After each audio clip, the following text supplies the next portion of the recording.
Hey mga ka-cubers, I'm Kerr Salado and today we're diving into Rubik's Cube tutorial. Get ready to solve this colorful challenge with me. Kung bago ka pa lang dyan channel ito, huwag kang mag-alala. Bago lang din ako. Ako ikaw ay baguhan at gusto matuto ng Rubik's Cube. Ang channel ito ay para sa iyo. So let's go! Ang unang bagay na dapat mong maintindihan ay ang Rubik's Cube pattern o ang algorithm. Ang algorithm ng Rubik's Cube ay isang serye ng hakbang o galaw para ma-solve ang mga iba't ibang posisyon ng cube. Ginagamit ito sa pag-ayos ng mga padrino o anyo ng Rubik's Cube. Ito ay binubuo ng mga hakbang tulad ng pag-ikot sa mga face ng cube gamit ang mga litera tulad ng R, L, U, D, F at B. May iba't ibang algorithm para sa iba't ibang sitwasyon at ang mga ito ay inilalarawan gamit ang mga letra o simbolo, kabilang ang prime para sa counterclockwise na pag-ikot, R prime, L prime, U prime, D prime, F prime at B prime. So the first thing we need to do is to make a cross. Pumili ng isang kulay bilang simula. Let's say white for the white cross. Ching! Oh. The next thing we need to do is to identify the white centerpiece of cube. Ito ang magiging face natin and will be the center of our white cross. So white ang ating napili. Pagkatapos ito, hanapin natin ang apat na mga edge pieces na may puti. Ito, asan ito at ito. Apat lang yun. Then, position them so that the white color is touching the white center. Dapat naka-align ang kanilang kulay para ma-arrange ang edge. Hala! May naka-align na pala. Naka-align na yung green. I-arrange na natin. So the next thing we need to do, ulitin lang natin ang proseso hanggang sa makabuo tayo ng white cross. Ang napili kong edge ay itong white and blue. I-rotate natin to sa ibaba para ma-align ang blue nito sa blue center face. At i-arrange natin. Meron na tayong dalawang edge ng white na naka-align sa adjacent nito. Dalawa na lang ang kailangan natin i-solve para makabuo na tayo ng white cross. So let's solve this edge na may red and white na kulay. Ilagay natin sa ibaba ang white para mai-align natin ito sa red. Ibalik mula natin ito dito. At ngayon nasa ibaba na ang white na may red na edge. I-align natin ito sa red center face. Iikot lang natin ito hanggang sa makita natin ang red. Ngayon, naka-align na ito sa red center face. So ilagay na natin ito sa itaas para mabuo na natin ito. Isang edge na lang ang kulang para makabuo na tayo ng white cross. Isa na lang ang kulang para mabuo na ang buhay ko ay... Pwede na natin hindi i-align dahil maaari na natin ito ilagay sa itaas para magkaroon na tayo ng white cross. Then voila, may cross ka na at malabo ang camera. As you can see, nakabuo na tayo ng white cross na naka-align sa adjacent nito. And now, we have a white cross and the next thing we need to do goes like this. So let's turn the cube upside down and then, wait lang, ilagay ko muna ito sa taas para hindi kayo malito. So, let's proceed. Ilagay ang corner sa ibabaw ng kanyang parehong kulay at sa tamang position nito. Kapag naka-align na ang corner sa tamang position, gawin ang algorithm na ito. R, U, R prime. Okay, itong corner naman ang ilagay natin sa tamang posisyon at gawin ulit ang algorithm. U, R prime, U prime. Next, itong corner naman, laging tandaan corner na may white. Hanapin natin ang kanyang tamang posisyon, gawin ang algorithm. Isang corner na lang at mabubuo na ang unang layer. Gawin ang parehong proseso hanggang magsawa ka. Gawin ulit ang algorithm. Kung hindi pa tama ang pagkakalagay, ulitin ang algorithm hanggang sa maging tumpak ito. Bawat corner ay magkatugma na ng kulay sa katabing sentro. Nabuo na natin ang unang layer. So let's solve the second layer of the Rubik's Cube. Ilagay muna natin ang white face sa ibaba at ang yellow center face naman ay nasa ibabaw. Hanapin natin ang mga edge pieces sa ibabaw na layer at siguruhin wala itong kulay yellow. Unang isolve natin ay itong orange and green.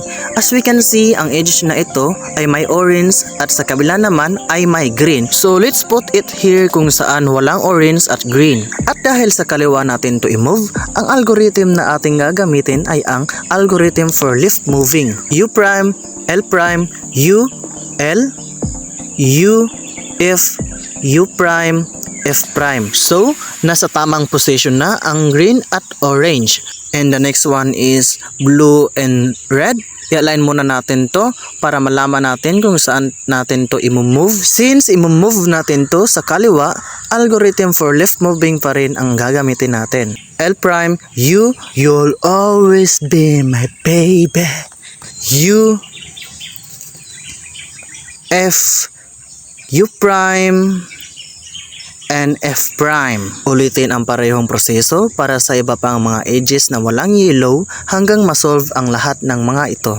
Itong blue and orange, hindi pwede kasi may blue dito at blue dito. Orange, hindi rin pwede dahil i-move natin ito sa kanan, gagamitin natin ay ang algorithm for right moving. U, R, U prime, R prime, U prime, F prime, U, F. Isang edge na lang para mabuo na ang second layer. Gawin lang natin ang parehong proseso.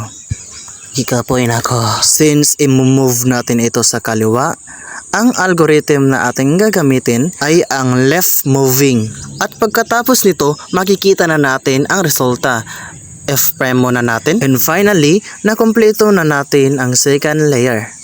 Isang layer na lang at makakabuo na tayo ng Rubik's Cube. At sana hindi pa kayo naboboard sa pakikinig kasi naboboard na ako. Before we start, dapat nakabaliktad pa rin ang cube. Ang white face ay dapat nasa ibaba at ang yellow naman ay nasa ibabaw.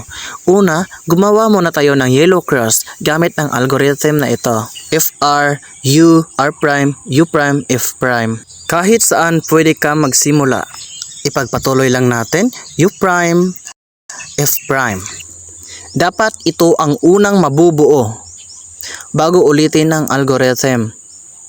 Dapat nakapwesto ang parang L na ito nang naka 9 o'clock. So let's start. R, U, R prime, U prime, F prime. Ang yellow line na ito ang dapat nabuo mo. Gawin ang parehong algorithm at siguruhing naka-horizontal ang yellow line. F, R, U, R prime, U prime, F prime. As you can see, nakabuo na tayo ng yellow cross at ngayon, let's continue. Ang susunod na gagawin ay hahanap tayo ng edges na nasa tamang posisyon. Meron tayong blue at red na nasa tamang posisyon na. Ang gagawin natin dito ay simple lang. Mapapansin natin na ang blue at ang red ay nasa tamang posisyon na, ngunit sa kabila ay hindi pa. Ang gagawin natin dito ay simple lang. Gagamitin natin ang algorithm na ito sa edges na wala sa tamang posisyon. Dapat i-hold lang natin tong blue at red dahil nasa red spot na sila.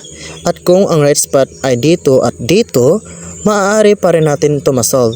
Gagawin natin ang algorithm sa edge. At kung wala kang red spot, pwede naman ito gawin kahit saan. R, U, R prime, U, R, dalawang U, R prime, at U. And now, nasa right spot na ang mga edges natin. Ang edges ng yellow cross natin ay nasa right spot na red, blue, orange, at green. Nasa right spot na ang mga edges at nagkataon na nasa right spot na rin ang mga corners. Mabubuo na natin ang Rubik's Cube sa pamamagitan ng algorithm na ito. Ibalik na natin sa dati ang Rubik's Cube. Nasa itaas na natin ang white face at sa ibaba naman ay ang yellow center face. At ngayon, isolve na natin ang huling layer gamit ang algorithm na ito. Tandaan, dapat ang mga corners lang na may yellow ang dapat galawin. Kung hindi pa tama ang pagkakalagay, ulitin ang algorithm hanggang maging tumpak. R, U, R prime, U prime, R, U, R prime, U prime. Dahil nasa tamang posisyon na ang isang corner, i-move natin tong isa pang corner dito para magpatuloy sa algorithm. Ulit-ulitin lang yung algorithm hanggang sa maging tama ito. Gawin lang ang proseso kung sakaling may natitira pang mga corners. And finally, nakabuo na tayo ng Rubik's Cube. Thank you for watching.